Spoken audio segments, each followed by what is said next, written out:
one place of optimism, at least so far, both on the vaccine, on the economic side, and on climate change, seems to be Europe. The Europeans seem to be taking the lead on multilateralism on all of these issues right now. Am I right in that assessment? I believe Europe has understood that the climate question is an existential question and is ready to lead, but Europe is not enough. We need to have the US, we need to have China, we need to have India, we need to have Japan, Russia, because those are the countries that are the make it or break it in relation to the capacity to reduce emissions. And we need to reduce emissions dramatically up to 2050.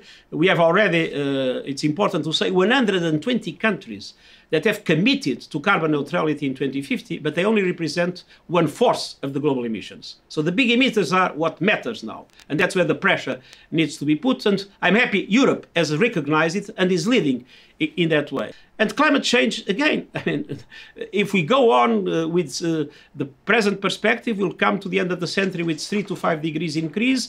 It will be devastating for the planet. So this is the moment in which there are basic choices that need to be made. And I'm optimistic that some countries are recognizing it, more and more leaders are recognizing it, and more. The business community is recognizing it. And I now, to be honest, see the private sector moving more quickly than many governments. And this is a source of hope for me.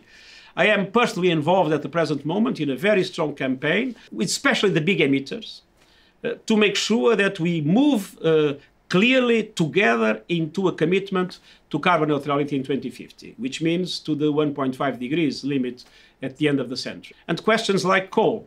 It is my deep belief that it doesn't make any sense to go on building coal-powered energy plants. And I've been in dialogue from China to Japan to Korea to India on this issue. I mean, everywhere we are spending trillions of dollars in the recovery from the COVID. Let's not spend them in subsidies to fossil fuels. When we bail out industries, let's do bailouts that at the same time create conditions related to the acceptance of a transition to carbon neutrality. When we invest in the creation of jobs, let's recognize that today in renewable energies you create 3 times more jobs than in any fossil fuel industry. So it's a question. Are we going to change course or not?